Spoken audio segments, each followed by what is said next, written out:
opération. Si demain on est lauréat en phase travaux, il s'agira effectivement de pouvoir réaliser ces travaux avec dans un certain ordre. Il faudra envisager certainement une mission de ressources humaines en animation pour pouvoir porter tous ces projets, pour pouvoir faire les choix justement sur ces projets. Alors je propose la délibération suivante. Tout d'abord, vous demandez au conseil municipal d'approuver l'étude susdite menée et adopter ses conclusions, ça a été précisé tout à l'heure, d'autoriser à déposer le dossier lorsque l'appel à manifestation d'intérêt de l'État, Caisse des dépôts et le PFR sera publié en 2019, de proposer la création d'un poste de chargé de mission pour l'animation et le suivi des programmes dès lors que la ville sera déclarée lauréate de l'appel à projet et de solliciter les financements possibles, dans le temps pour finaliser et suivre le dossier, de reconduire la convention de mise à disposition d'un personnel du syndicat mixte du PETR qui aujourd'hui exerce déjà pour pouvoir réaliser ce dossier en première approche pour lequel on a pu être titulaire. Et de proposer également la création d'une mission de 3 ou 4 ans confiée soit à un organisme extérieur, soit par un recrutement interne, avec comme objet susciter particulièrement chez les propriétaires occupants professionnels ou non, bailleurs, un intérêt pour entreprendre des opérations privées de rénovation urbaine de leur propriété, pour les rentabiliser, les mettre sur le marché du logement et du commerce du centre-ville. Je dirais susciter les projets dans le cadre du PLH communautaire également. D'accompagner ces maîtres d'ouvrage privés dans leur démarche pour les faire aboutir et d'accompagner dans les mêmes conditions les propriétaires publics. Et enfin, bien entendu, de m'autoriser à signer tout document propre à faire avancer ce dossier. Est-ce qu'il y a des questions supplémentaires sur cette délibération? On passe au vote. Est-ce qu'il y a des oppositions, des abstentions à l'unanimité? Je vous remercie. Merci Myriam. Alors, on va passer au bordereau suivant, qui est un bordereau ayant trait à la réhabilitation du Sacré-Cœur, l'approbation de l'avant-projet définitif. Lucien. Donc, avant de vous présenter le bordereau, une précision concernant les termes restauration et réhabilitation. La restauration a pour but de conserver et révéler les valeurs esthétiques et historiques du monument et se fonde sur le respect de la substance ancienne et de documents authentiques. Par contre, la réhabilitation désigne un ensemble d'interventions sur un monument dans le but soit de lui restituer une fonctionnalité antérieure présumée, soit de l'adapter à une fonction différente et à des normes de confort, de sécurité et d'accès modernes. Dans cette opération du Sacré-Cœur, on restaure et on réhabilite. Inscrit pour partie donc à l'inventaire des monuments historiques, la GRAC et les financeurs associés ne subventionnent que la restauration. Donc, en clair, les lots isolation, peinture, électricité, plomberie, chauffage, aménagement paysager ne sont pas subventionnés. Donc, l'ancien couvent des Carmélites dit du Sacré-Cœur est un édifice du XVIIe siècle, inscrit pour partie à l'inventaire supplémentaire des monuments historiques, acheté par la commune de Ploërmel en 1996 et dévasté par un incendie en 2006. Depuis les travaux de mise en sécurité de 2006 et 2007, aucune intervention n'a été réalisée sur le site. Malgré la pose de protection provisoire partielle, le site est dans un état de dégradation avancé. Le projet concerne la restauration et la réhabilitation de la chapelle en vue de son aménagement futur en salle de concert et d'exposition, du chœur des religieuses en salle d'exposition et partiellement de l'aile ouest du couvent pour des loges, des vestiaires et des sanitaires. Les autres parties de l'ancien couvent ne font pas partie de l'opération et ne sont pas accessibles au public. Elles sont dangereuses et doivent rester correctement closes. L'ancien couvent bénéficie des inscriptions suivantes. Le retable de la chapelle, inscrit au titre des monuments historiques par arrêté du 25 septembre 1928. Les façades et toitures des bâtiments du cloître et les deux ailes attenantes. À l'intérieur, le grand escalier, le réfectoire et la chapelle des fidèles, inscrite par arrêté du 13 août 1987. Classement en tant qu'objet du tableau Présentation de Marie au Temple, par arrêté du 27 février 2007, tableau peint par Jean-Bernard Chalette, en 1666 ou 1685, selon les sources. C'est une huile sur toile actuellement visible dans l'église Saint-Armel de Ploërmel. La ville a passé un contrat de maîtrise d'œuvre avec un cabinet d'architectes spécialisé dans ce type d'architecture. Il s'agit du cabinet 1090, installé à Paris, avec depuis peu une agence à Rennes. Des aménagements paysagers sont également prévus, ainsi que la création d'une liaison piétonne vers la place de la mairie. L'opération de restauration-réhabilitation de l'ancien couvent des Carmélites comporte 3 phases. On peut mettre peut-être la première diapo, voilà, merci. Donc la phase 1, démolition, 3 mois en 2019. La phase 2, restauration et réhabilitation d'une durée environ de 18 mois en l'année 2019 et 2020. Et la phase 3, aménagement paysager, estimé à 4 mois en 2020-2021. Le montant total des travaux s'élève à 4 654 501 € hors taxe. Qu'est-ce que j'ai dit ? 4 millions. Pas 4 millions. 4 millions. J'ai dit 4 millions. Alors 4 millions. Disons que c'était pas cher. Donc vous avez le détail des travaux de sécurisation déjà réalisés, les travaux proprement dits à 4 44 498 €, la maîtrise d'œuvre, les missions annexes, contrôle technique, système de sécurité incendie, le SPS, c'est-à-dire sécurité et protection de la santé. Et les imprévus à la hauteur de 3%. Le financement prévisionnel prévu aujourd'hui pour mener à bien cette opération, compte tenu des discussions avancées avec les financeurs, principalement la DRAC et l'État, mais aussi le conseil départemental et le conseil régional, hors mécénat, et le suivant. Vous avez le tableau sur votre bordereau, à gauche les dépenses, à droite les recettes. Les dépenses, on vient d'en parler, donc à 4 654 501 € hors taxe, et les subventions qui concernent uniquement les éléments de restauration. La DRAC sur la maîtrise d'œuvre, vous voyez donc 25 000 de subventions. La DRAC sur la maîtrise d'œuvre à partir du pro, 41 000 et des poussières. La DRAC sur les travaux de restauration, 528 252 €. Le conseil départemental sur les travaux de restauration, 264 126. La région sur les travaux de restauration, 264 126. L'État sur les travaux, c'est une subvention exceptionnelle de 800 000 €. La DETR, c'est-à-dire la dotation d'équipement des territoires ruraux sur la sécurisation de 27 168. Ensuite, il s'agit du retable. Le TRAC sur le retable subventionne à 50% les dépenses de restauration, donc 125 000 de subvention. Le conseil départemental, 37 500. Et la région sur le retable, 25 000 €. Donc en tout, donc, on a 2 137 000 € de subvention, ce qui correspond à peu près à 46% de l'ensemble du projet. Donc reste à charge pour la commune 2 531 750 €. Vous avez en pièce jointe l'estimation des coûts présentée par l'eau. On va passer au suite du diaporama. Donc là, je pense que vous voyez bien le site. Donc là, c'est la vue pour les phases démolition. Donc là, vous avez le bâtiment dit stalinien, sur le bord de la rue Jacquiot. Je pense que vous voyez bien. Je ne peux pas faire sur les deux écrans. Je suis désolé, mesdames. Un préau, les garages, une cuve à fioul, et en bas, donc, la maison qu'on a achetée donc, il y a 2 ans, en bas de la place de la mairie. Voilà donc la démolition. Ensuite, le projet proprement dit, je pense que vous reconnaissez tous bien sûr la chapelle, avec son retable. Là, vous avez le chœur des sœurs. Et dans l'aile ouest, vous avez les loges, les vestiaires et les toilettes. Alors, qu'est-ce qu'on regarde un petit peu les entrées dans tout cet ensemble?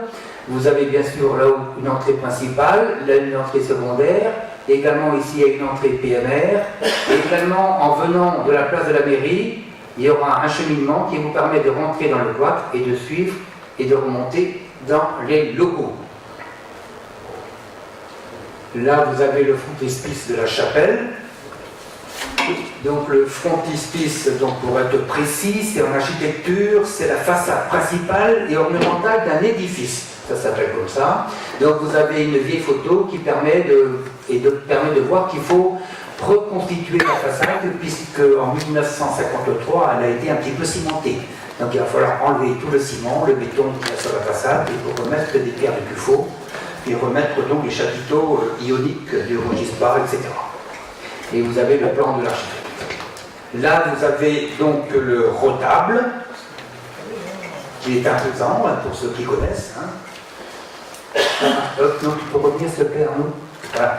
Et voilà, ici, donc, il y a un emplacement. Et si on passe à la diapo suivante, voilà le fameux tableau de présentation de Marie au Temple, qui est actuellement donc dans l'église de Saint-Armel et qui retrouvera sa place dès qu'on aura restauré la chapelle et le retable. Ensuite, on a quelques éléments, quelques esquisses paysagères. Vous reconnaissez la chapelle, donc remise en état. Ici, là, on vient de la place de la mairie par le cheminement qui va être créé. Là, c'est pas très très visible, mais c'est donc genre de verger qui va être fait également. Et ici, nous sommes dans la rue Sénéchal-Thuot. Les grilles sont à la place du bâtiment stalinien. Donc, quand vous passerez dans la rue Sénéchal-Thuot, vous aurez une vue complète sur donc, la chapelle.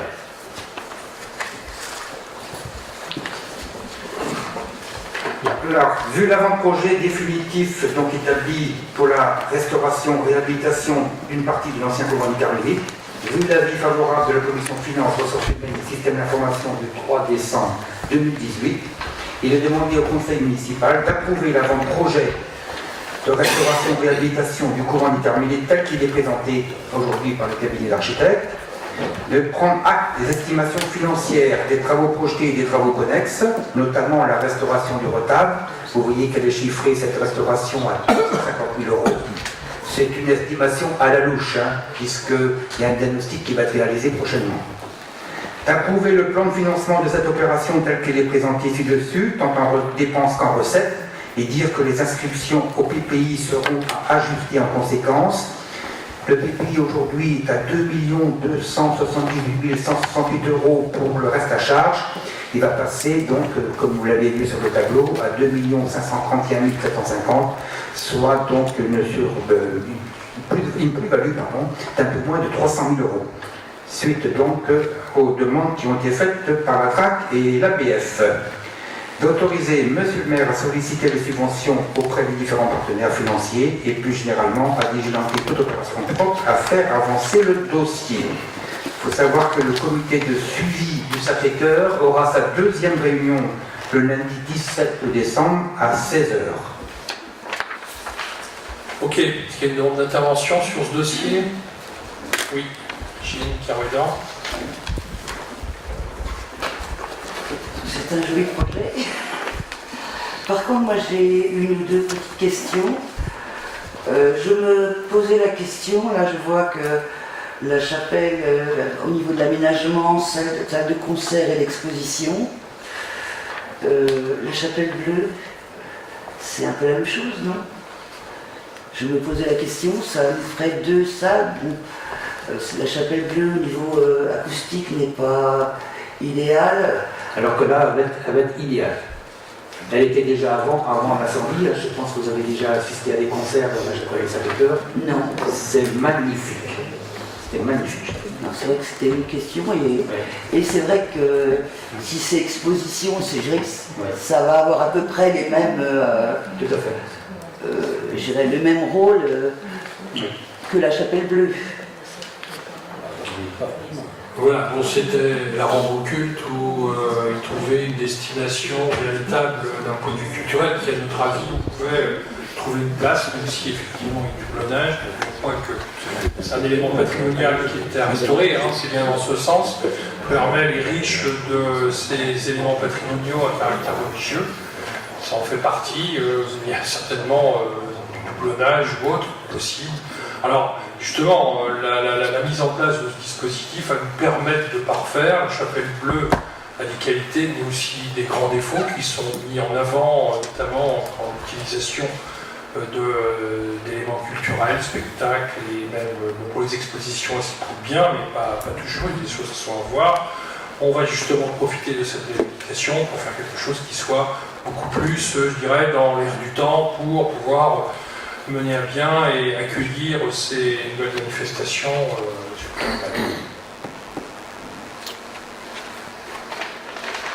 Ok. Oui, autrement. Une précision, je tiens à votre disposition, bien sûr, le dossier donc, de l'APD, avant-projet détaillé ou définitif selon les termes. Donc il est dans mon bureau, donc vous pouvez venir le consulter quand vous le souhaitez. Autrement, Tu peux mettre ton micro là. Autrement, c'est un avant-projet ou un... C'est un avant-projet détaillé, oui. Parce que c'est vrai que je me posais la question, je l'ai vu un peu après, les avenants, les risques de...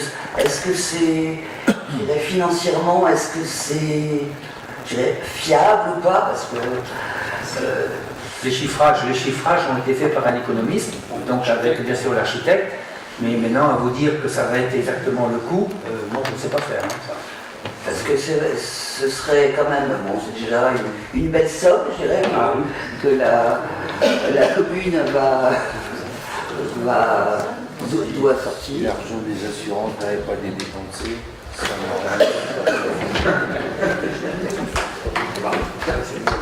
Zéro.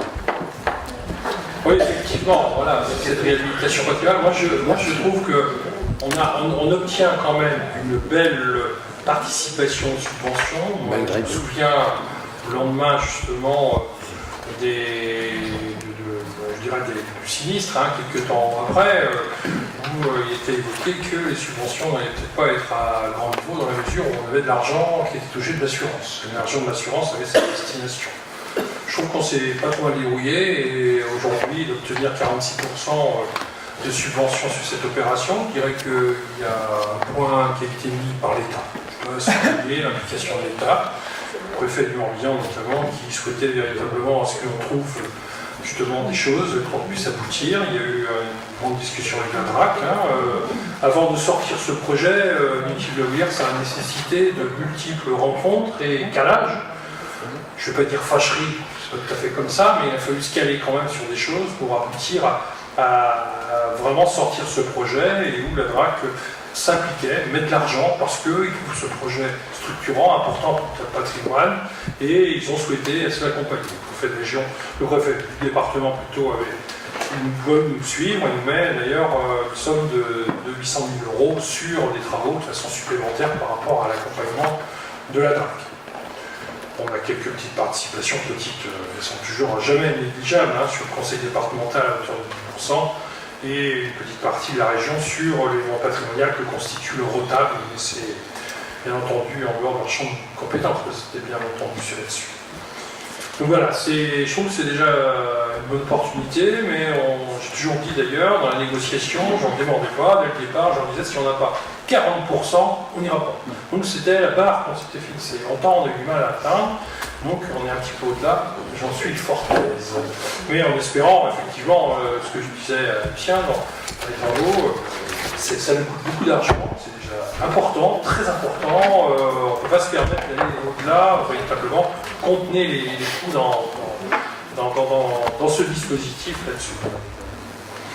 Je ne souhaite pas que ce soit absolument inflationniste, mais il y a eu effectivement des exigences, les ABF, la DRAC, ont exigé à ce qu'on rénove suivant une certaine modélisation, à ce qu'il y ait des choses qui soient conservées, même si en disant c'est bien, vous avez des exigences, on travaille pour le patrimoine permanent pour 50 ans, 100 ans, 200 ans, mais à un moment donné, nos finances ne vont pas nous permettre de pouvoir continuer, on va exploser. Donc la barre, elle était là, mais on s'est contenu. Aujourd'hui, on présente quelque chose qui tient la route, qui est accepté par tout le monde. D'ailleurs, je reçois demain matin Mme Boulet de l'ABF, on va encore en parler de ça, du Sacré-Cœur, pas la première fois, c'est souvent, mais il faut qu'on se calme bien là-dessus. Et ils ont validé notre plan d'action tel qu'il est défini là-dessus. La DRAC nous a octroyé ces 20%, alors que la règle c'est normalement 10%, mais justement parce qu'à Plermel, il y a eu un travail considérable de fait dans ce sens. Ok. Pas d'autres interventions? On passe au vote. Est-ce qu'il y a des oppositions? Des abstentions? 2 abstentions? Ok, je vous remercie. projet, tout simplement. Le bordereau numéro 6, un avenant au marché de maîtrise d'œuvre. Donc, restauration des Sacré-Cœur, avenant numéro 1 au marché de maîtrise d'œuvre. Compte tenu du nouveau coût prévisionnel des travaux, initialement fixé à 3 millions d'euros hors taxes et s'élevant maintenant à un peu plus de 4 millions d'euros, il est nécessaire de conclure un avenant au marché de maîtrise d'œuvre, conformément aux demandes de la Direction régionale des affaires culturelles, de la DRAC, et des architectes du bâtiment de France. La réalisation de prestations supplémentaires en raison de circonstances imprévues est nécessaire à la bonne exécution du marché. La commune a également rajouté des prestations supplémentaires. Vous avez la liste donc, des prestations supplémentaires prévues, le passage à une chape de chaude à la chapelle et le chœur, réalisation de murets et pose d'une grille pour la fermeture nocturne du site, des vitraux en remplacement de double vitrage, des ardoises posées au clou et non au crochet, changement de géométrie de la couverture de l'aile ouest, peinture à la chaux sur la voûte en bois, étaiement de la façade ouest sur le cloître et démolition partielle du clocher, l'intégration du retable, la peinture dans les modules en ossature bois, mise en place de la signalétique. Donc le montant de l'avenant de la maîtrise d'œuvre s'élève à 85 404 €, soit une augmentation de 34,74%. Le montant du marché de maîtrise d'œuvre s'élève donc aujourd'hui à 331 244,45 € hors taxe. Vu la décision de la commission d'appel d'offres du 3 décembre 2018, vu l'avis favorable de la commission finances, ressources humaines et système d'information du 3 décembre 2018, il est demandé au conseil municipal d'autoriser monsieur le maire ou un adjoint à conclure et signer l'avenant numéro 1 au marché de maîtrise d'œuvre relative à la restauration-réhabilitation du Sacré-Cœur. Bien, c'est vrai qu'il y a un peu une énumération des choses qui ont été exigées par la DRAC pour pouvoir valider ce plan de réhabilitation. Quand on parlait des ardoises posées au clou et non au crochet, c'était véritablement des choses techniques mais qui ont des plus-values. Passage à une chape de chaux, des éléments de ce genre, des vitraux à la place du vitrage, et j'en passe. Il y a plusieurs petits éléments qui ont été vus dans ce sens-là, qui permettent de valider pleinement cette opération. Donc effectivement, sur un marché premier qui était basé sur un prévisionnel de 3 millions, et on arrive aujourd'hui à un peu plus de 4, et évidemment, la maîtrise d'œuvre sollicite un ajustement de sa rémunération qui est toujours un pourcentage par rapport à l'exécution des travaux. Est-ce qu'il y a des questions là-dessus? On ne voit pas, on passe au vote. Est-ce qu'il y a des oppositions, des abstentions? Abstentions. D'accord, 2 abstentions. Je vous remercie. Bordereau numéro 7, réalisation d'un maison bâtie en maison de service au public. Donc je vous fais grâce de la lecture du début du bordereau. Vous connaissez bien le site des Carmes et la maison Paty en particulier. Donc le site des Carmes abrite un nombre très important de services publics de proximité. Plus de 120 professionnels y travaillent quotidiennement et plus de 80 000 visiteurs le fréquentent annuellement. Donc l'objectif est de maintenir tous les organismes déjà hébergés sur le site ou d'en accueillir de nouveaux, de réorganiser les permanences disséminées en ville et de créer par le biais de Pleurmel Communauté une MSAP, une maison de service au public, en organisant l'accueil du public sur le site depuis le boulevard des Carmes et depuis la rue du Val, en facilitant l'accès du public aux différents services et organismes, en mutualisant les espaces, salles de réunion et espaces de restauration, en accueillant et créant de nouveaux services, en regroupant les permanences pour plus de lisibilité, de visibilité et de facilité, en favorisant la coordination entre services et organismes. La maison Paty est un bâtiment communal. Il revient donc à la ville de Pleurmel de réhabiliter ou de réhabiliter ce bâtiment et de le rendre accessible et de le mettre à disposition de Pleurmel Communauté, compétente en matière de MSAP, afin d'assurer le service et l'animer. Alors là, vous avez la première vue du diaporama. Vous voyez tous les organismes qui sont présents actuellement sur le site des Carmes. Vous les connaissez très bien, donc je ne vais pas insister là-dessus. Là, c'est l'organigramme fonctionnel de tous ces services. Vous voyez donc l'importance de la maison de service public, de la mission locale avec la MSAP jeunesse, Il y a la GBO, Chêne, IDC, etc. La maison Patier en elle-même, donc là vous avez la vue de la maison que vous connaissez bien, sa situation dans la ville de Ploërmel. Là vous avez donc le sous-sol, il y aura la chaufferie et une cave tout simplement. Ensuite on arrive donc au rez-de-chaussée, donc l'entrée se fait par ici, donc c'est une entrée PMR. On rentre donc dans un premier bloc où vous trouvez donc l'ascenseur ou l'élévateur avec l'escalier qui permet de monter aux étages. On rentre ici, on est dans l'accueil, et ici il y a un accueil donc, pour recevoir les gens qui viennent se renseigner. Une petite salle d'attente, et au niveau bureau, un bureau, 2 bureaux, 3 bureaux, 4 bureaux, pour donc accueillir les gens de tous les services. Hein. Donc là, vous avez l'escalier qui descend au sous-sol et là des toilettes, tout simplement. Si je passe à l'étage, une grande salle de réunion et encore 2 bureaux, avec toujours bien sûr l'élévateur et l'escalier et des toilettes, et avec ici une sortie qui existe aujourd'hui, hein, qui permet d'arriver directement à la mission locale. Je pense que tout le monde connaît ce passage. Hein. Ensuite, si on monte enfin à l'étage supérieur, on va trouver une grande cafétéria, donc de restauration, avec encore 2 bureaux, avec ici donc un passage qui n'existe pas aujourd'hui, qui va permettre de sortir de la maison Patier et de se retrouver sur l'escalier des Carmes. Donc une autre issue de secours, avec également, comme toujours, des toilettes à tous les niveaux. Voilà pour la maison Patier. Je crois qu'il y a une dernière vue sur le coût. Hein, donc vous avez le coût complet de l'opération avec la maîtrise d'œuvre, les travaux, pour arriver à un total hors taxe de 810 885,60 €. Donc les subventions, vous l'avez après, vous reprenez votre document.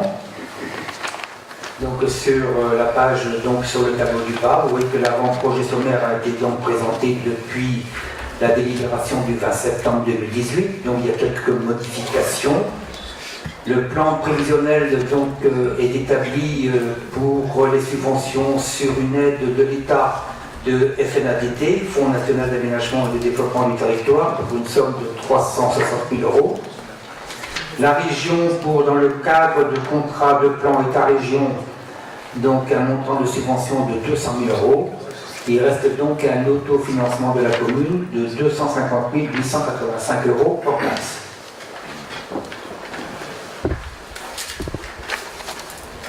Vu l'avis favorable de la commission Finances, Ressources humaines et Systèmes d'information, il est demandé au conseil municipal d'approuver le présent APS comprenant les travaux de réhabilitation de la maison Patier, de contractualiser la mise à disposition de cet espace auprès de Ploërmel Communauté pour que cette dernière gère une maison de service au public sur Ploërmel, de demander au maître d'œuvre de poursuivre sa mission pour la préparation des dossiers APD, PRO et DCE. APD c'est l'avant-projet détaillé, PRO c'est le projet et DCE c'est le dossier de consultation des entreprises. De confirmer les termes de sa délibération du 20 septembre 2018 relative aux demandes de subvention auprès de l'État et des autres financeurs publics, de signer toute pièce et diligenter toute opération propre à faire avancer le dossier, de dire que les crédits sont prévus au plan pluriannuel d'investissement de la commune et qu'ils seront réajustés. Voilà, donc est-ce qu'il y a une demande d'intervention sur ce dossier? Pareil, on y va pour l'opportunité, si on cherche une opportunité financière avec des cofinancements intéressants. Autrement, on y répond. J'avais une question au niveau du nombre de bureaux et tout ça. Est-ce que vous savez déjà comment ça va être redispatché? Oui. Il faut savoir, c'est une maison de service au public. Hein. Oui. Donc, ce qui veut dire qu'à un moment donné, il y a une demande, bien entendu, dans ce sens, mais la maison de service au public, c'est une maison qui va être d'accompagnement d'État. Donc, là-dessus. Les besoins sont connus, là. Alors, les MSAP, cette MSAP sera à la réalisation d'une MSAP territoriale. Donc, et les MSAP aujourd'hui sont pilotés par la Ploërmel Communauté.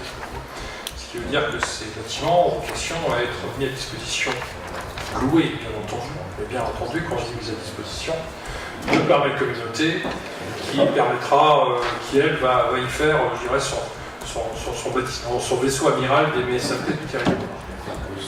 Donc là, il y a déjà un préfléchage, bien entendu, une volonté de pouvoir affecter pas mal de services qui sont dans les MSAP de façon traditionnelle.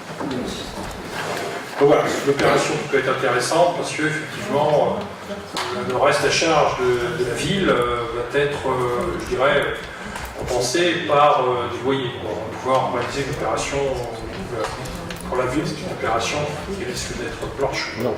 Par contre, c'est par une communauté qui va se saisir de ces lieux et on espère bien entendu des subventions les plus larges possibles, d'abord pour les réaliser parce qu'autrement ça entend un coût important. On voit bien que dès qu'on réhabilite des espaces à vocation d'accueillir le public, je rappelle que la coque elle existe, hein, la coque elle est pas mal, et juste l'intérieur à toucher, voilà, c'est un peu ça. On est un peu dans le modèle, je dirais, de l'ancien tribunal, où quelque part la coque elle est bien, on nous dit vous pouvez faire plein de choses. Dès qu'on y met le nez, tout de suite, c'est la valse financière et qui ne nous permet pas de faire plusieurs opérations à la fois. Ok. On passe au vote. Est-ce qu'il y a des oppositions, des abstentions? Je vous remercie. On continue sur l'urbanisme. Pierre-Jean Jarnot, des modifications simplifiées PLU. Donc là, c'est la modification simplifiée numéro 1. Donc, on avait pris acte de l'engagement, le 12 avril 2018. C'était pour une correction d'une erreur matérielle sur le plan graphique du zonage NGV. Donc, c'est les gens du voyage, c'est celui de la Godinais. Après aussi, on avait une amélioration, une modification mineure du règlement écrit de l'article UB6 qui posait des difficultés d'application pour la réalisation de garages sur des surfaces petites.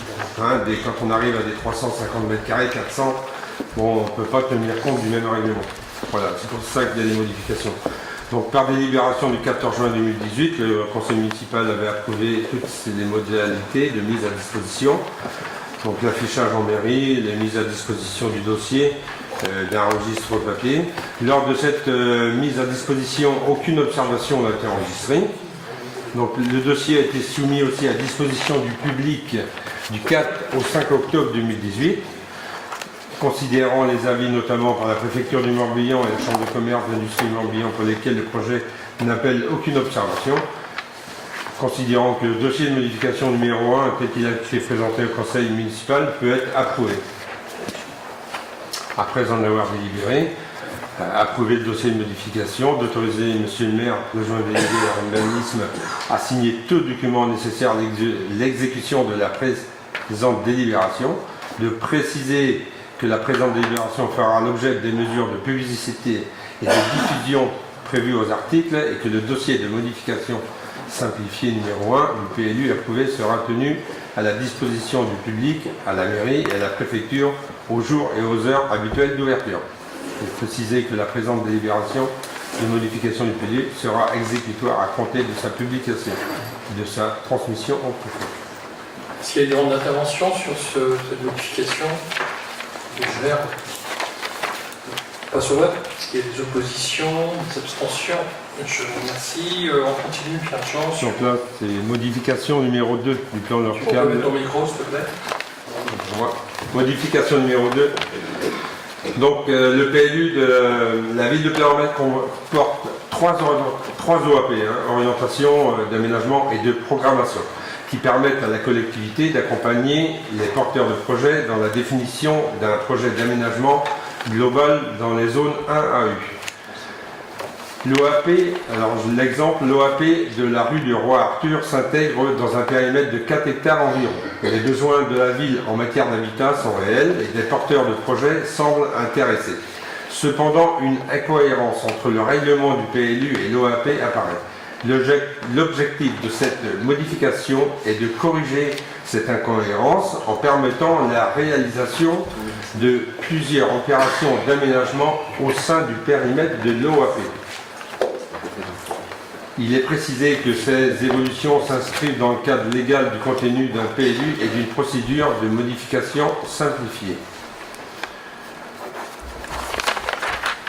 Le projet de la modification simplifiée sera notifié aux personnes publiques associées.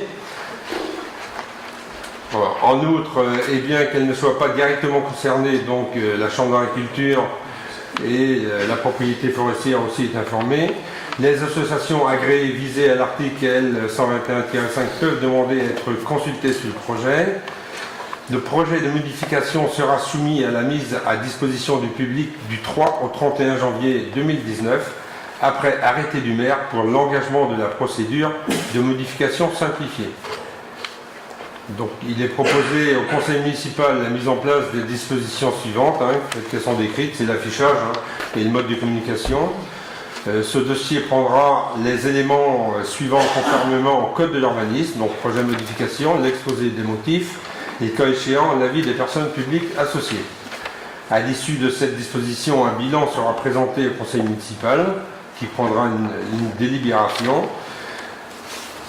Donc après en avoir délibéré, il est demandé au conseil de prendre acte sur cette modification simplifiée numéro 2 et de valider les modalités énoncées. Ok, bon, c'est vrai que cette modif permettra d'obtenir un plan d'aménagement obligatoire, je dirais, pour toutes les zones, et y compris chez les multipropriétaires, ce qui n'était pas le cas jusqu'à maintenant. Est-ce qu'il y a des demandes d'intervention sur ce bordereau? On passe au vote. Est-ce qu'il y a des oppositions, des abstentions? Je vous remercie. Ensuite, contribution financière à accordement de réseau public pour les distributions électriques. Christian Hérault.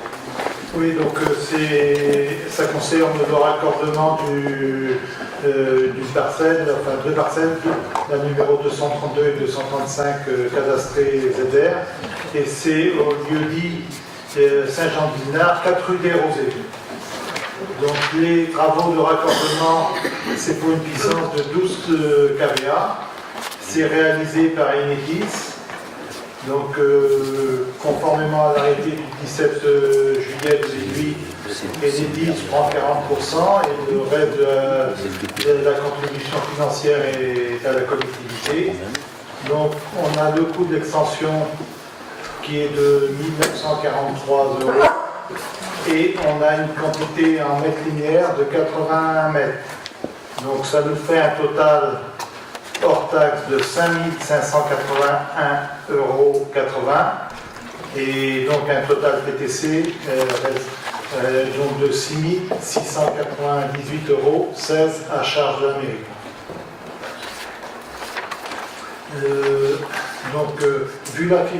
Vu l'avis favorable des finances et des ressources humaines du système d'information du 3 décembre 2018, et après en avoir délibéré, il est demandé au conseil municipal d'entreprendre les travaux ci-dessus, de dire que les dépenses d'extension de réseau électrique sont prévues et seront imputées à l'article 204 582 et amorties sur une durée de 5 ans. D'autoriser M. le maire à signer tous les documents liés à cette opération. Est-ce qu'il y a des demandes d'explications supplémentaires? J'en vois pas, on passe au vote. Est-ce qu'il y a des oppositions, des abstentions? Je vous remercie. Échange parcellaire au parc de Pierre-Jean-Jardin. Monsieur Jean-Yves Le Sceau, propriétaire occupant de la parcelle cadastrée section IXC numéro 273, a engagé des discussions avec la ville de Pleyhermel concernant la déviation d'un cheminement doux secondaire situé entre sa propriété et le lac Auduc.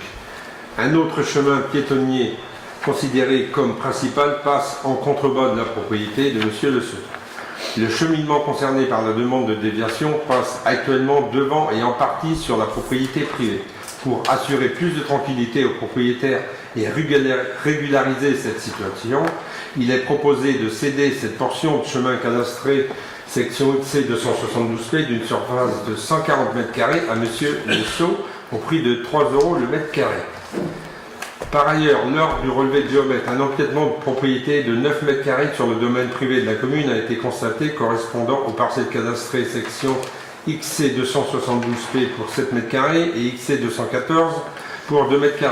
Il est proposé de régulariser la situation par une cession aux mêmes conditions. Enfin, lors de ce même relevé, un regard de réseau public eau usée a été identifié sur la parcelle privée. Compte tenu de l'emplacement du regard et de son tracé, il est proposé d'acquérir en mêmes conditions et par voie d'échange avec une soulte, la parcelle cadastrée C273 d'une surface de 2 mètres carrés pour détenir la maîtrise foncière en cas d'intervention, de maintenance ou de remplacement des réseaux. Ces parcelles sont classées en zonage N au PLU de la commune, vu l'avis de France Domaine du 15/11/2018, vu l'avis favorable de la commission Finances, Ressources Humaines, Système d'information. Après en avoir délibéré, il est demandé au conseil municipal d'autoriser la cession de ces parcelles à M. Jean-Yves Le Sceau, d'autoriser l'acquisition de la parcelle cadastrée 273 pour 2 mètres carrés à M. Jean-Yves Le Sceau,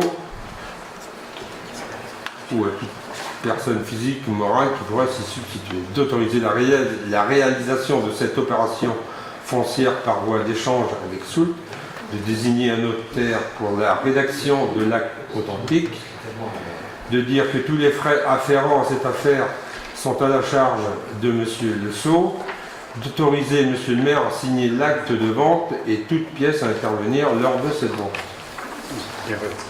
Effectivement, sur le bordereau, il est indiqué que les frais afférents étaient à la charge de la commune. C'est souvent le cas quand c'est la commune qui demande le reste, hein, bien entendu.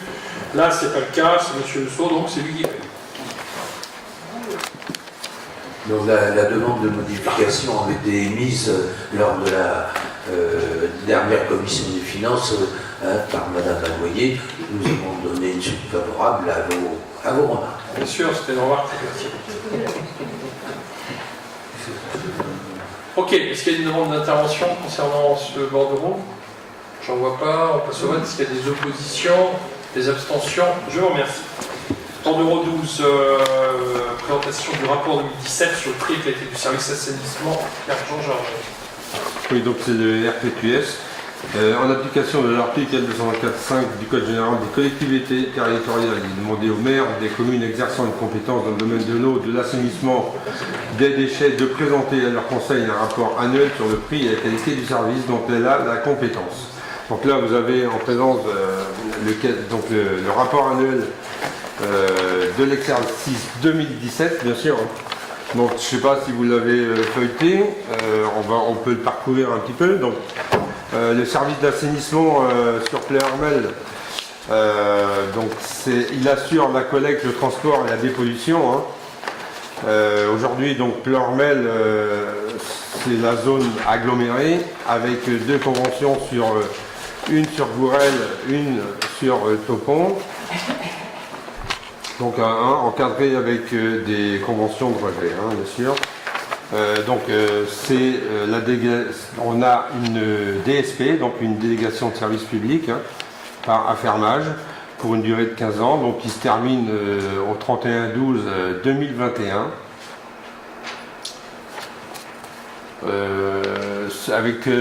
On a eu 2 avenants, là, donc un en 2013, il y a très longtemps, et l'autre en 2018, donc on l'avait passé au printemps, là. Les missions du délégataire, ça comprend l'ensemble de la gestion, la continuité du service public de l'assainissement, la collecte, transport, épuration. Les travaux d'entretien et de réparation sont à la charge, bien sûr, du fermier. Estimation du nombre d'habitants desservis par le réseau de collecte. Donc ça équivaut à 9128 habitants pour un total de 4023 abonnés. Donc après ça vous donne tant d'habitants par abonné, en fin de compte, tant d'habitants par foyer en fin de compte. On a aussi 12 abonnés non domestiques, donc ce sont les entreprises. Sur les zones d'activité. Sur les volumes facturés, on voit que par rapport à 2016-2017, donc il y a une petite évolution de 3% pour les domestiques et presque 5% pour les non domestiques, donc les professionnels. Donc vous avez aussi les apports des clients, donc vous avez les détails des conventions, hein, qui se terminent aussi en 2021 pour Gourel et Topon.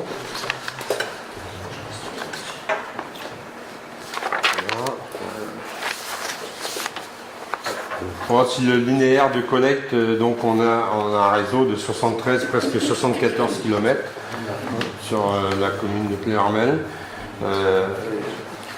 avec 6 postes de relevage. Donc les postes de relevage, bien sûr, à partir du moment qu'on n'est pas en gravitaire, mais il faut tout le temps une pompe pour repousser les effluents à la station. Donc ils sont dénommés, il y a juste celle du Bois-Vert aujourd'hui a fusionné avec celle de Gourel, parce que celle de Gourel a été démantelée. Voilà, donc de l'année de moins, parce que c'était un rapport de 2017 quand même, donc on arrive à la fin 2018.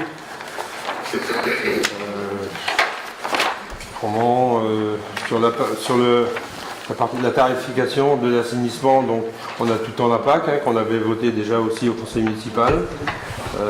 C'est la part pour le financement, la participation pour le financement, 2400 €, qui a été reconduit, c'est la même. Donc pour les tarifs, les parts communales ou parts délégataires, donc ça n'a pas d'augmentation, c'est à l'euro près, c'est la même chose. Le prix TTC, autrement du service d'assainissement au mètre cube. Donc là, vous avez un exemple pour 120 mètres cubes.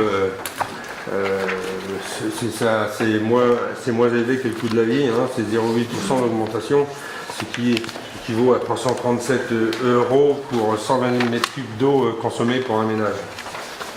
Donc 2,81 € par mètre cube. Donc c'est stationnaire en fin de compte, ça bouge pas. Les recettes de la collectivité, bien sûr, c'est pareil aussi, bien sûr.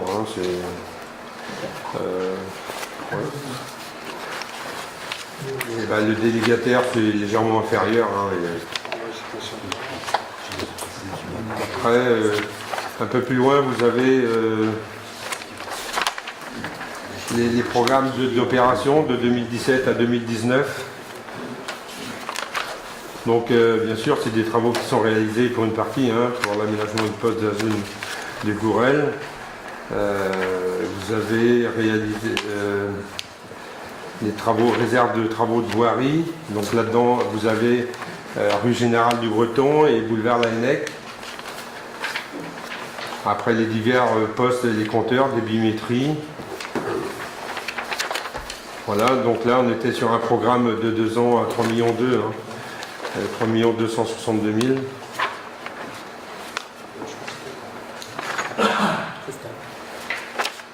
Voilà ce qu'on peut dire. Après, c'est une station sur laquelle elle est en excellent fonctionnement, malgré en conformité. Elle respecte toutes les conformités qui nous sont préconisées, auxquelles on doit se respecter par le biais donc, de l'agence de l'eau, qui derrière nous demande sans arrêt des comptes, bien sûr. Voilà, si vous avez des questions, peut-être. Est-ce qu'il y a une demande d'intervention sur cette décision? Non, je ne vois pas. Très technique, effectivement. C'est juste. C'est demandé de prendre acte. J'ai pris d'eau, c'est vrai, c'est pas un plan, effectivement, c'est apporté à connaissance. Ok, pas de demande d'intervention particulière. On passe au bordereau suivant. Avenant 2 à la convention d'adhésion à l'Observatoire départemental d'assainissement collectif. Oui, dans le cadre de sa mission d'accompagnement des collectivités, maître d'ouvrage en assainissement, le Conseil départemental du Morbihan propose l'adhésion par voie de convention à l'Observatoire départemental de l'assainissement collectif. C'est tous les ans, c'est une reconduction. Donc la convention actuelle court jusqu'au 31 décembre 2018. Le Conseil départemental propose de la prolonger d'1 an dans l'attente du décret précisant les champs d'application des services d'aide technique aux exploitants de stations d'épuration et des observatoires de l'assainissement. Ok, c'était une demande d'intervention, rien d'extraordinaire. Passe au vote. Est-ce qu'il y a des oppositions, des abstentions? Je vous remercie. Bordereau 16, Fabienne Josse sur les propositions d'ouverture des commerces, certains dimanches pour 2019. Oui. Donc en effet, le nombre de ces dimanches ne peut excéder 12 par an. Alors il est proposé l'ouverture des commerces de détail les 9 dimanches suivants pour l'année 2019. Le 13 janvier, solde d'hiver. Le 30 juin, solde d'été. Le 1er septembre pour la rentrée scolaire. 20 octobre, Foire Saint-Denis. Et les dimanches 1er, 8, 15, 22, 29 décembre pour la caserne commerciale, marché de Noël et fête de fin d'année. vu l'avis de l'association des commerçants Les Vitrines de Plouermel, vu l'avis des organisations syndicales représentatives, il est demandé au conseil municipal d'émettre un avis sur cette délibération. Ok, ce qui avant c'était concerté bien entendu avec les vitrines du Plouermel, position sur les 9 dimanches. S'il y a une non-intervention, précision, non, je ne vois pas. Passe au vote, s'il y a des oppositions, des abstentions. Je vous remercie. Bordeaux 15, culture, convention. Alain Hervé. Oui, alors effectivement, concernant ce bordereau 15, il s'agit de quelques ouvrages dits à large vision, sont un fonds spécifique de livres à gros caractère permettant aux personnes âgées de pratiquer la lecture. La médiathèque procède régulièrement à un nettoyage entre guillemets de son fonds d'ouvrages, lesquels en l'occurrence là sont très peu demandés. Donc il est proposé par cette convention de les céder à titre gracieux à la résidence Candélis au profit exclusif de ses pensionnaires. Donc il est demandé au Conseil de bien vouloir approuver le don de ces livres qui ont été retirés du fonds de la médiathèque de Plouermel et d'autoriser M. le maire à signer cette convention de cession à titre gracieux au profit de la résidence Candélis. Est-ce qu'il y a des demandes d'intervention? Je n'en vois pas. On passe au vote. Est-ce qu'il y a des oppositions, des abstentions? Je vous remercie. Le sport, adhésion à l'ANDES. Donc, afin de favoriser le développement du sport dans la cité, convient de faire adhérer notre collectivité à l'association ANDES, Association nationale des élus en charge du sport. En effet, le but de cette association, regroupant des élus en charge du sport, est d'aider et de promouvoir les échanges entre communes dans un souci de bonne gestion et de partage des expériences en matière d'investissement et de fonctionnement. Qui dit investissement dit bien sûr aussi demande de subvention. Il est proposé au conseil municipal d'adhérer à l'ANDES dont les objectifs principaux sont de resserrer les liens et de renforcer les échanges entre les communes par l'intermédiaire des élus chargés des sports et de l'animation sportive, d'assurer la défense des intérêts matériels et moraux tant collectifs qu'individuels de ses membres en toute matière relative aux activités et infrastructures sportives, y compris par voie d'action ou d'intervention en justice, d'assurer la représentation collective de ses membres auprès de l'État, du mouvement sportif, des organismes d'aménagement, des normes des équipements sportifs et d'homologation des enceintes sportives et de sécurité des manifestations sportives, de constituer un organe de réflexion consultatif en matière de gestion, d'organisation des activités physiques et sportives, de concertation et négociation avec tous les organismes ayant une influence sur la vie sportive communale. Le montant annuel de la cotisation, vous avez le tableau. Pour nous, Plouermel, ça va donc correspondre à 225 € annuels. D'autre part, il convient de désigner le représentant de la collectivité auprès de l'ANDES. Il est proposé de désigner Stéphane Simon, conseiller municipal délégué au sport. Ça relève d'une élection, mon cher Lucien. Donc, est-ce qu'il y a des candidats autres que celui proposé? Je n'en vois pas. Je propose qu'on vote à main levée, bien entendu. On va passer un secret pour ça. Est-ce que la proposition de...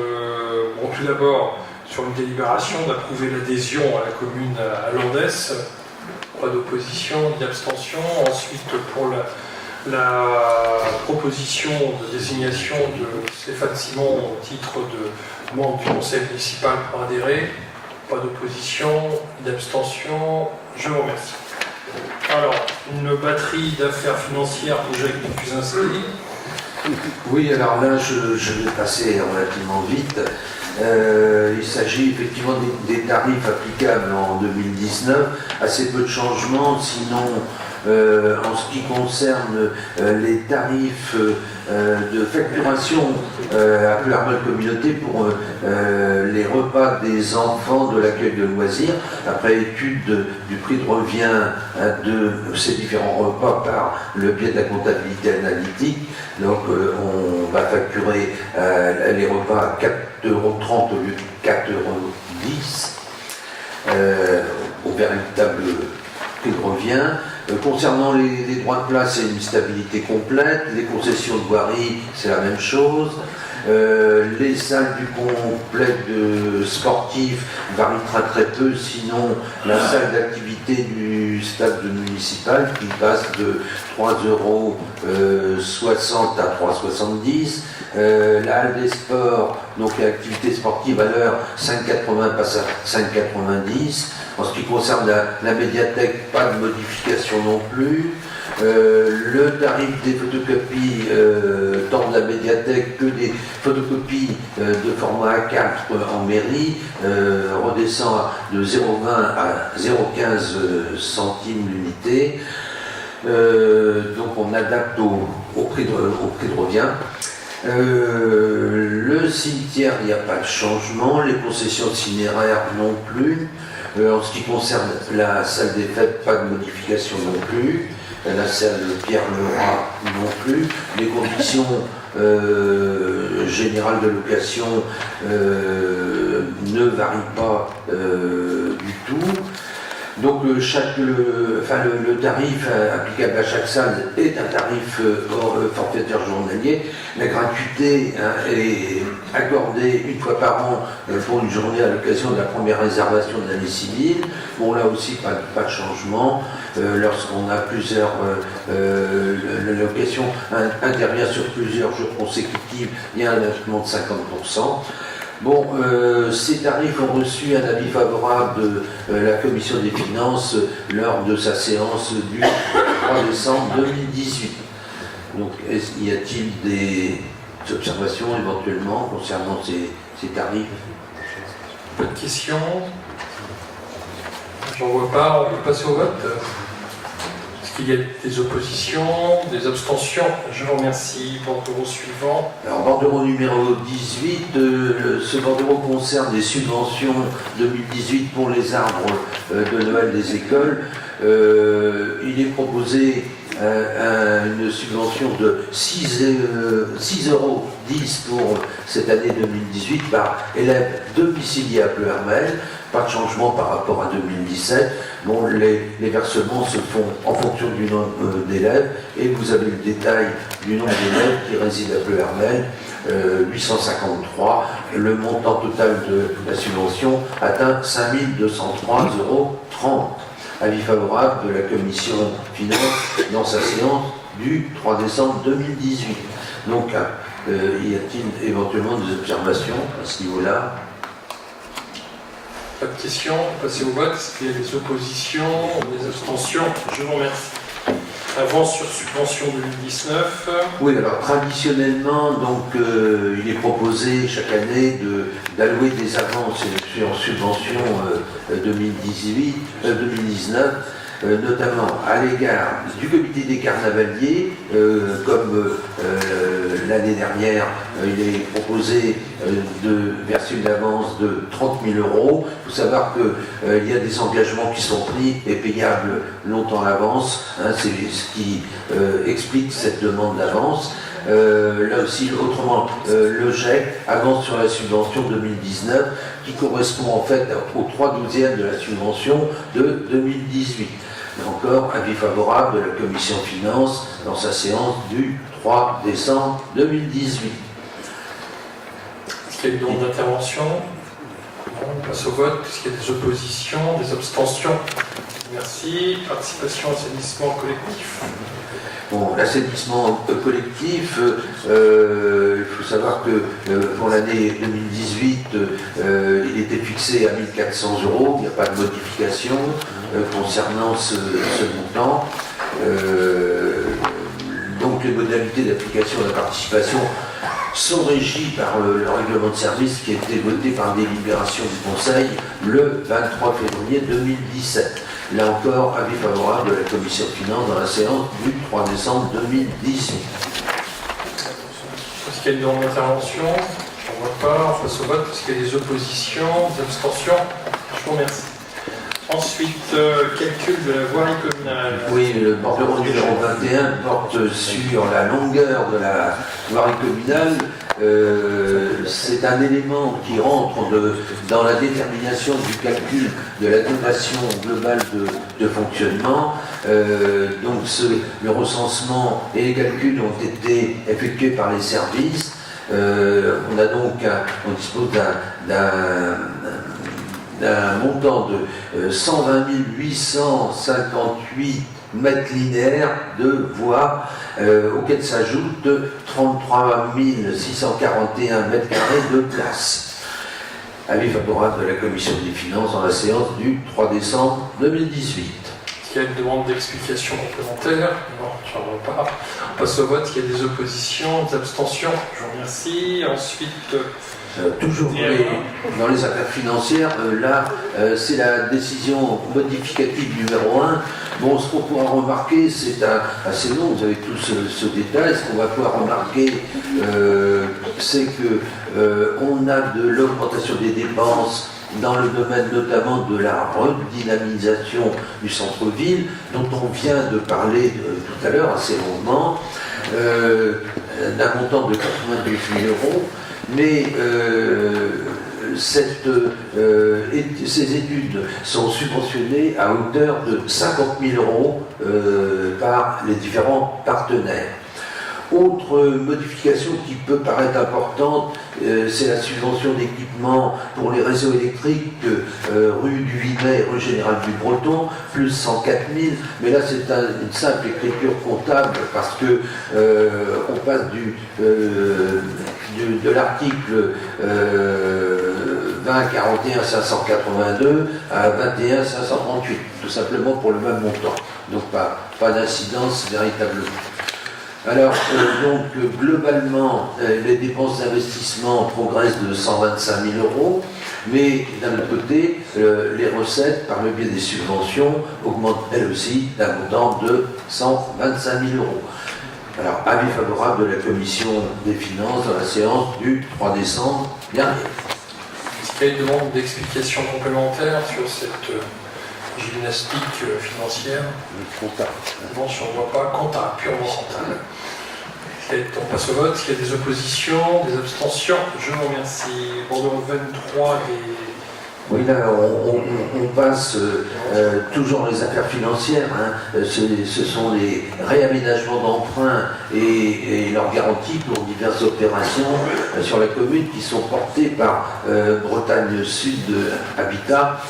Il faut savoir que la réforme du financement du logement social pour atténuer, a entraîné des modifications concernant donc ces bailleurs sociaux. Bon, le réaménagement, donc l'État a engagé des mesures qui ont conduit à diminuer effectivement les subventions. Et parallèlement, l'État a accordé un allongement des durées d'investissement et une baisse des taux d'intérêt. Ces modifications concernent des prêts contractés par Bretagne Sud Habitat dans des périodes désormais assez lointaines. Ces emprunts avaient été contractés auprès de la Caisse des dépôts et consignations. Ils datent des années 79, 99, 95. Il restait donc des durées qui étaient de l'ordre pour l'emprunt de 95 11 ans. Il y a un allongement de la durée de 10 ans, ce qui fait que ça porte donc désormais sur 21 ans. La même chose pour l'emprunt de 99, la durée restante 13 ans, allongée de 10 ans. Enfin, l'emprunt de 1979, avec une durée restante actuelle de 3 ans, est allongée de 5 ans. Alors, cette garantie est sollicitée dans les conditions qui sont fixées en annexe. Le conseil municipal doit s'engager jusqu'au complet remboursement des sommes qui sont contractuellement dues, à libérer en cas de besoin des ressources suffisantes pour en couvrir les charges. Là, on n'a pas tellement le choix avec ces organismes et la législation. Donc il est demandé au conseil municipal de garantir à BSH les lignes de prêt réaménagées auprès de la Caisse des dépôts et consignations selon des modalités qui sont annexées à ce bordereau. Est-ce qu'il y a une demande d'intervention? Je ne vois pas. On passe au vote. Est-ce qu'il y a des oppositions, des abstentions? Je vous remercie. Bordereau suivant, garantie d'emprunt. Oui, alors toujours dans le domaine des garanties, l'Espacil Habitat souhaite obtenir de la commune de Plouermel une garantie d'emprunt à hauteur de 100% de la somme de 1 058 924 €. Vous savez que ces garanties sont désormais demandées à un taux de 100% dès lors que le département, qui auparavant apportait une garantie de moitié, s'est complètement désengagé. Alors, ces travaux d'amélioration de performance énergétique des logements sont exécutés pour atteindre l'étiquette C afin d'améliorer le confort des locataires. Il s'agit donc ici du lotissement du quartier de la Libération. Alors, le montant des prêts à garantir s'élève à 1 058 000 €, la durée 20 ans, c'est indexé sur le livret A avec un taux de 0,32% pour le PAM et 1,35% pour l'éco-prêt. Alors vous avez les conditions de prêt qui sont là aussi annexées. Le Conseil s'engage pendant toute la durée du prêt à libérer en cas de besoin des ressources suffisantes pour couvrir les charges du prêt. Donc il faut se dire aussi une chose, c'est que le montant des indemnités de la dette ne doit pas excéder 50% des recettes réelles de fonctionnement. Ici, c'est le cas puisque le ratio est de l'ordre de 20,23%. Donc la garantie est sollicitée. Y a-t-il des observations dans ce domaine-là? On passe au vote. Est-ce qu'il y a des oppositions, des abstentions? Je vous remercie. Durée d'amortissement, on est bien. Bordereau 25.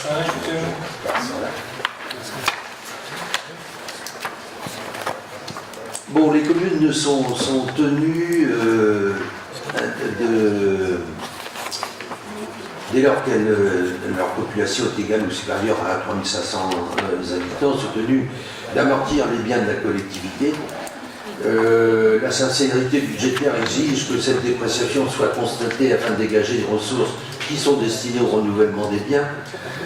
Bon, je passe un petit peu tous les détails que vous retrouverez sur ce bordereau. Donc il convient de fixer les catégories d'immobilisation et le mode de calcul de ces amortissements, à la suite notamment des récentes évolutions des règles d'amortissement des subventions d'équipement qui sont versées. Il est proposé de retenir les durées d'amortissement proposées dans le tableau qui figure en annexe.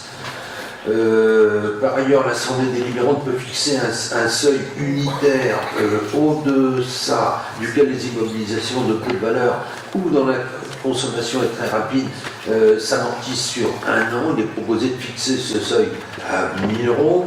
Donc vous avez tous les détails dans ce tableau avec les durées concernant à la fois les immobilisations incorporelles, les subventions d'équipement versées, les immobilisations corporelles, avec donc les durées en année, tant pour le budget principal que pour les budgets annexes.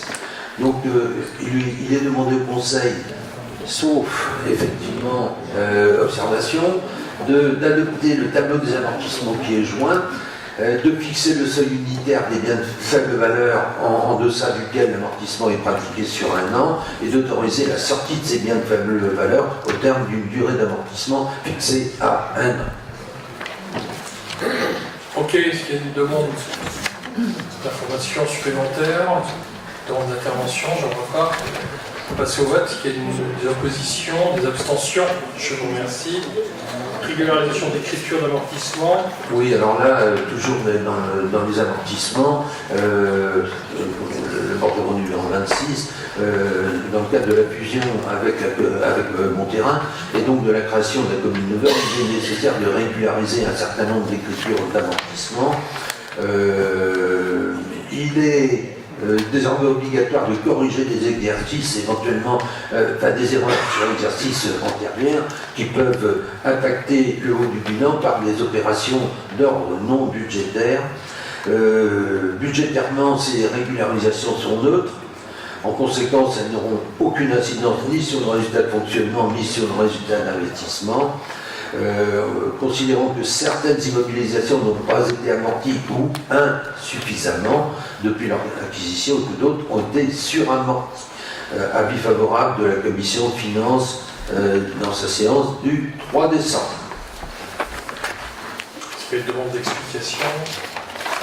J'en repars, on passe au vote. Est-ce qu'il y a des oppositions, des abstentions? Je vous remercie. On va passer aux ressources humaines. Ressources humaines, cette fois, donc, avec le bordereau numéro 27 qui porte sur la convention de mise à disposition des services techniques de la ville de Pleuhermel à Pleuhermel Communauté. Donc, Pleuhermel Communauté sollicite régulièrement le pôle technique municipal pour intervenir sur des prestations ponctuelles. La ville a un service dimensionné, du matériel adapté pour ce type de prestations. Si on résume rapidement, puisque là, donc, ces prestations étaient facturées en fonction de la prestation qui était réalisée. Désormais, le territoire de la communauté s'étant agrandi, l'idée c'est de travailler avec la ville en proposant à l'année un certain nombre d'interventions. La mise à disposition de services consiste en un partage du temps de travail des agents entre les services municipaux et les services communautaires. La prestation, comme elle était facturée jusqu'à présent, risquait de nous entraîner dans disons, éventuellement des oppositions, puisqu'on rentrait sur un marché traditionnel concurrentiel. C'est pour ça qu'on a mis au point cette possibilité de convention. Alors, ça ne va pas changer grand-chose au montant de ces prestations. Donc il est proposé de signer une convention de mise à disposition qui prévoit les modalités de fonctionnement du service, ainsi que les conditions de remboursement des frais de fonctionnement. On a reçu lors de la séance du comité technique de Pleuhermel Communauté commun avec le CIAS de Pleuhermel et de Pleuhermel Communauté un avis favorable de ce comité technique dans la séance du 13 novembre. Avis favorable du comité technique de la ville de Pleuhermel commun au CCAS de la ville de Pleuhermel Communauté. Et avis favorable de la commission finances dans la séance du 3 décembre 2018. Donc il est demandé au Conseil d'autoriser M. le maire à signer cette convention de mise à disposition des services techniques de la ville pour le compte de Pleuhermel Communauté pour une durée de 3 ans, et ce, à compter du 1er janvier 2018, réadapté suite à la réorganisation des services à la fusion. Et de préciser que les crédits correspondants sont inscrits au budget.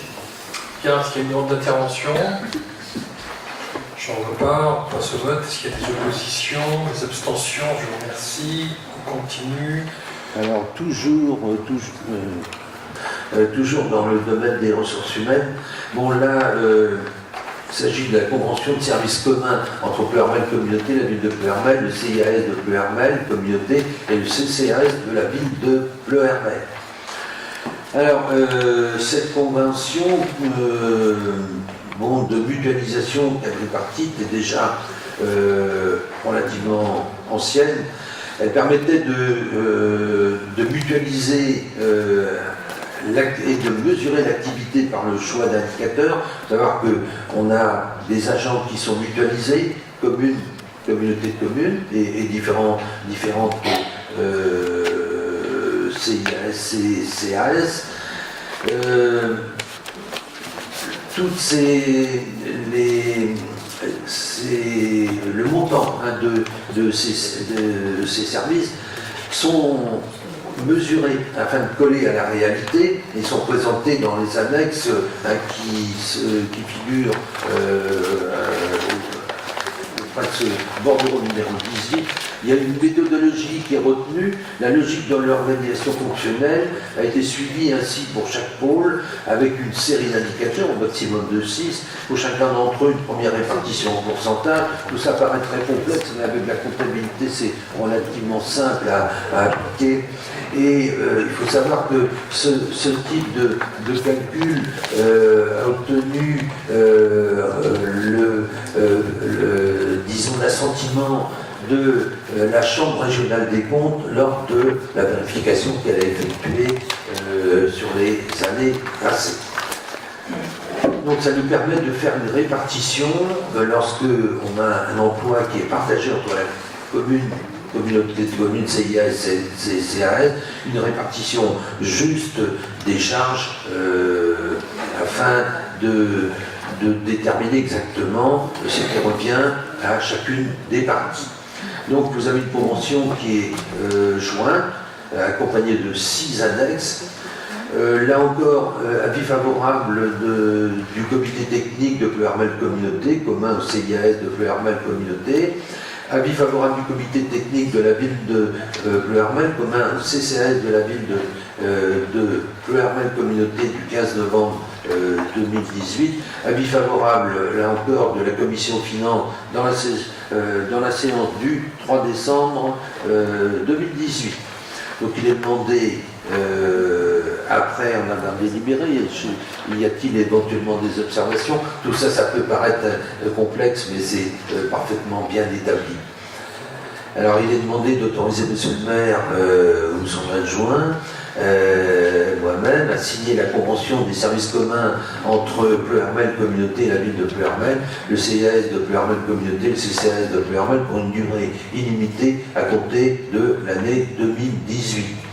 De préciser que les crédits correspondants sont inscrits au budget. Ok, c'est une grande intervention. Je ne vois pas, on peut se vote qu'il y a des oppositions, des abstentions. Je vous remercie. Bordereau suivant sur modification de tableau d'effectifs. Bon, là, bordereau numéro 29, donc je vous passe toute la partie réglementaire, législative. Vous avez un tableau des effectifs qui est annexé. Cette modification du tableau des effectifs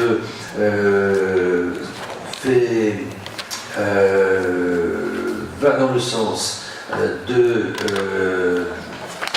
du recrutement, de la création d'un poste de directeur des services techniques sur le grade d'ingénieur territorial à temps complet à compter du 1er janvier 2019. Tout ça parce que le directeur général adjoint du pôle technique, aménagement et habitat, qui est employé par Pleuhermel Communauté dans le cadre de cette mutualisation depuis 2015, le directeur général adjoint assure à ce titre la direction du pôle technique municipal en plus du suivi d'urbanisme pour la ville et du suivi du pôle technique aménagement et habitat pour Pleuhermel Communauté. Avec la fusion, donc on a assisté à une multiplication des tâches. Ensuite, on a de nouvelles compétences qui sont prévues à compter du 1er janvier 2020 en matière notamment d'eau et d'assainissement. Ça entraîne une charge de travail conséquente qu'il est difficile de suivre. Il est donc proposé de décharger le directeur général adjoint de la supervision et du suivi du pôle technique municipal en créant au 1er janvier 2019 un poste de directeur des services techniques à temps plein sur le grade d'ingénieur territorial. Avis favorable à cette mesure du comité technique du 15 novembre 2018, avis favorable de la commission finances, ressources humaines dans la séance du 3 décembre 2018. Donc il est demandé au conseil municipal de créer le poste de directeur des services techniques sur le grade d'ingénieur territorial à temps complet à compter du 1er janvier prochain, comme précisé dans le tableau qui est annexé, et d'inscrire les crédits nécessaires sur le budget primitif 2019. Est-ce qu'il y a une grande intervention sur ces bordereaux? J'en vois pas, on passe au vote. Est-ce qu'il y a des oppositions, des abstentions? Je vous remercie. Bordereau 30. Bordereau numéro 30, là il s'agit de la mise en place d'une part supplémentaire du nouveau régime dans le cadre de ce qu'on appelle l'IFSE régie dans le cadre du RIF7 qui est le nouveau régime indemnitaire. Bon, je vous passe toute la partie législative aussi, les circulaires, enfin, etc. Donc il y a une indemnité, il faut savoir qu'il y a une indemnité qui est allouée au régisseur d'avance et de recettes qui est prévue par un arrêté ministériel. Et cette indemnité de régime, il faut savoir qu'elle est très encadrée et d'un montant très peu élevé. C'est-à-dire que,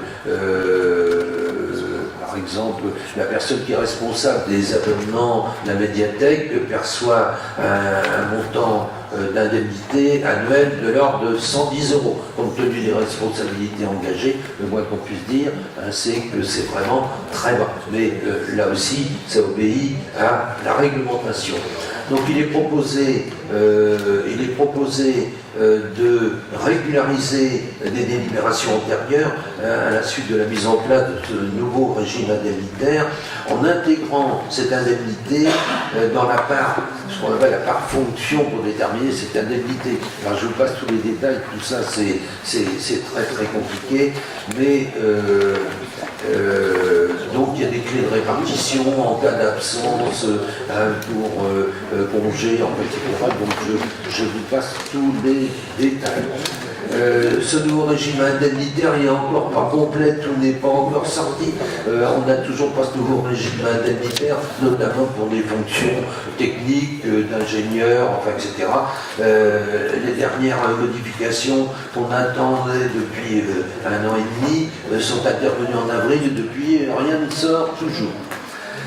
Alors, il est demandé au Conseil de décider de l'instauration de cette part supplémentaire IFSE régie dans le cadre du RIF7 à compter du 1er janvier 2018, ce qui va permettre d'incorporer ce montant dans le prochain calcul de versement et de valider les critères et les montants tels qu'ils sont définis et de préciser que les crédits correspondants sont inscrits au budget. Bon, j'espère que vous n'avez pas trop souffert avec tout ça. Ok, est-ce qu'il y a des demandes d'intervention sur ce bordereau? J'en vois pas. On passe au vote. Est-ce qu'il y a des oppositions, des abstentions? Je vous remercie.